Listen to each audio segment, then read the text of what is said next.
حتما لا یحبطن عملک، کلی اعمال نابود میشه. چرا که تو توحید نداری، شرک میاری. همین کدام انسان دانسته شرک کرده است؟ کی دانسته شرک میکنه؟ ندانسته شرک میشه و عذر پنداشته نمیشه. چرا؟ سنت موجود، قرآن موجود، علما موجود، کل چیز موجود است. تو بیا شرک کنی، کفر کنی، ارتداد کنی، بگوی من نفهمیدم ندانستم، اما برای 11 سال مکتب بخونی، بعد این مکتب اینستیتوت بخونی، بعد یا بیای بلیت بگیری، بلیت خریدنش بفهمی، چند سومه بفهمی، بیای ایرپورت بفهمی به چه سوار بشه، فرآمدن بفهمی، بیای جای کارکوی بفهمی، روسیه یاد بگیری، بیای کاربر کنی، زن بگیری، فرزنددار بشه، بگوی من نه توحید فهمیدم نه عقیده فهمیدم، دومی کسب و کار گرفتم. در که الله میگه فعلم انه لا اله الا الله. این چی بشه با؟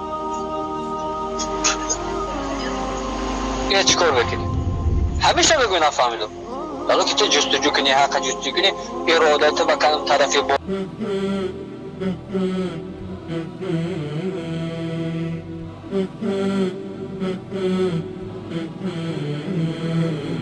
میکنه دروغو میبره. اینجا کفری نمیشه، کفر میشه اگر معلوم باشه.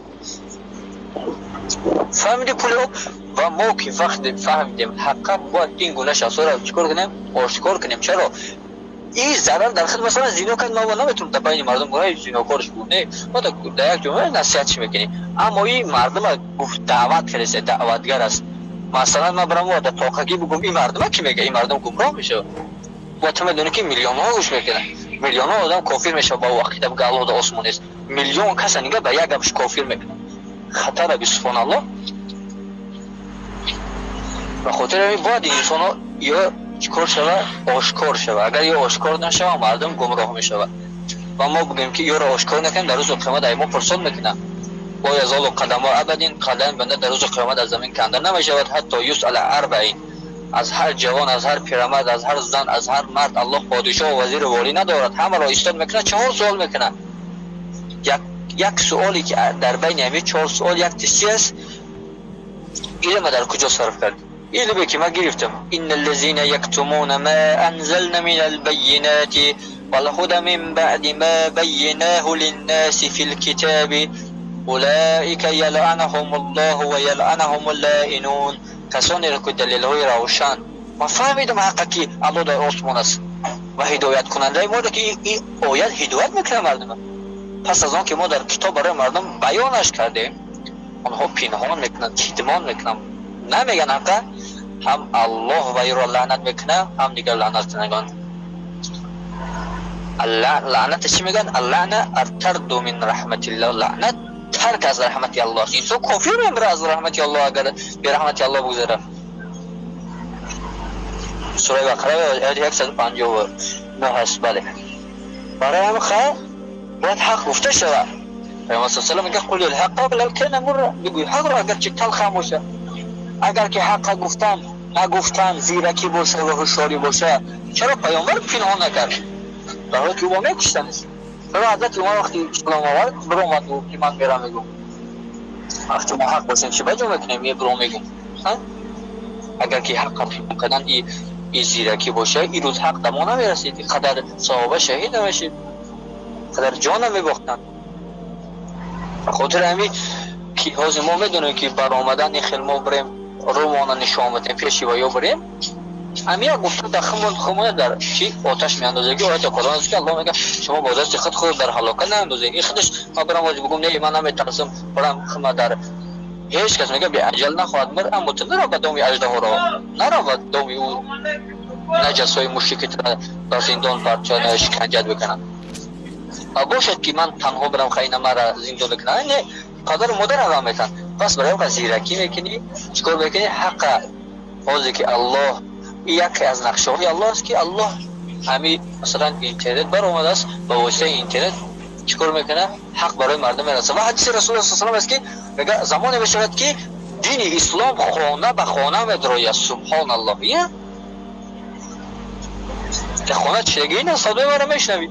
این است که من بیاد در پیش تو بشینم، در پیش تو بشینم شیطان یه حلالت میکنه، میخوای یک کلچه رو بگیری میزنی. چرا؟ علم نداری، فهم نداری، درک نمیکنی، غضب میکنی. فهمیدی؟ به خاطر اینکه حق باید آشکار شود. این خیلی وقت آشکار شد، اینا که تو گفتی کافره ماشاءالله و ترى ما میگیم که پول آب زوق تا بکشو اگر بخوای که حقیقت بفهمی الله تو را امر بکنه. علم گرفتن فرض هست یا نیست؟ فرض هست یا نیست؟ فرض در کجا ثابت است؟ در سوره محمد آیات نزله فعلم بدون بفهم بگیر بیاموز. امر است، امر کشید واجب میشه و واجب فرض واجب فرق نیست، هر دش یک چیز است. انه لا اله الا الله بدون بفهم بگیر بیاموز چیه؟ انه لا اله الا الله. بفهم که اله های باطل کی است، اونها را انکار بکن الا الله، بعدا الله قبول بکن.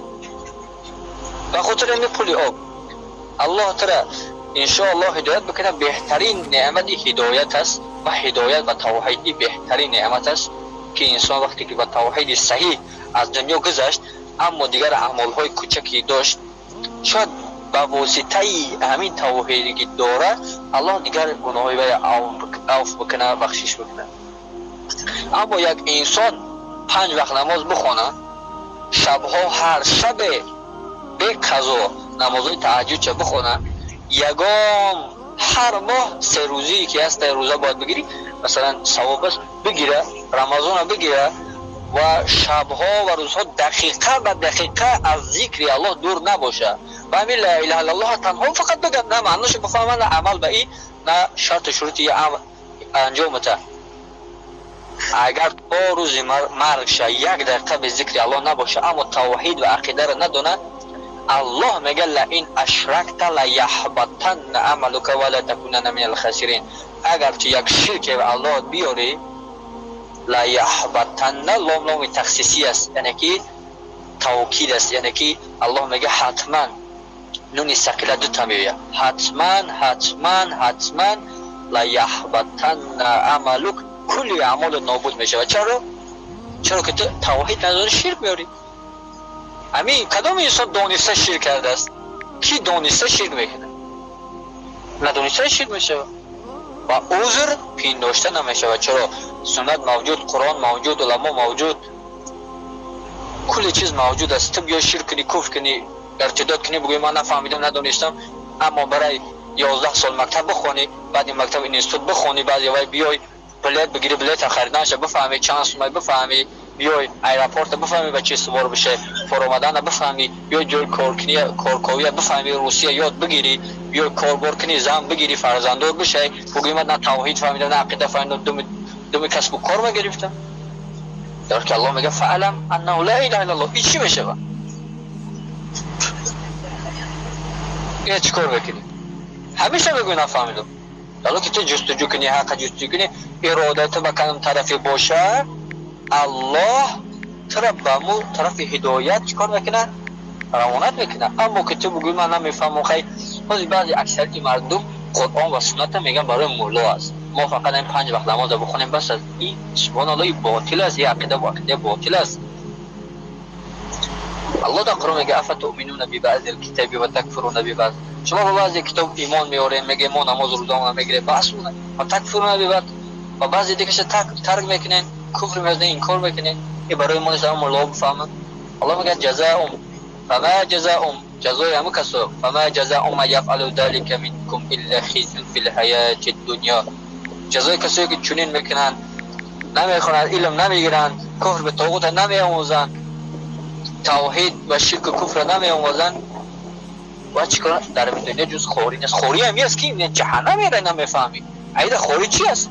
بخیزی پشتیا کفار را بگیری، عید خوری با هست. و یوم القیامه یردون الی اشد العذاب. و در روز قیامت با سخت ترین طرز شکنجه میشه. و کیا؟ کسایی که نیم کتاب میگیرن و نیم کتاب نمیگیرن، در روز قیامت با سخت ترین طرز شکنجه میشه.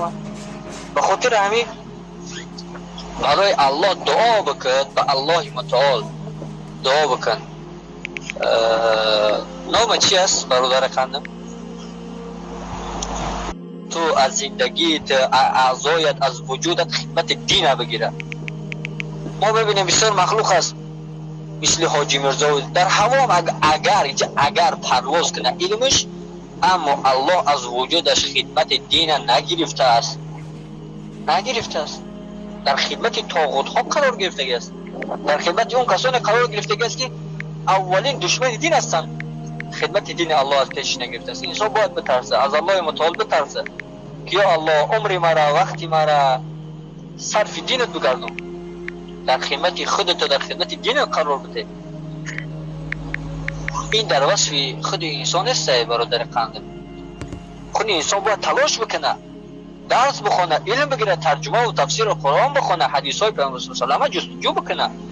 بعد الله میبینه این قلب ترا این در مقابل حق سرخم کنی، در مقابل حقی است، قرآن و سنت است. الله راه هدایت برات باز میکنه. اما اگر حق آمد تعصب کنی، ای برای چه شما نفهمید، خلبت و خلبت تکبر کنی، خودخواهی داشته باشی، ابلیس صفت باشی، با اهل توحید دشمنی کنی، الله خارت میکنه و گمراه و خودت به گمراهی روان میشی. برای همین وقت این روز میگذره، عمری برادر قدم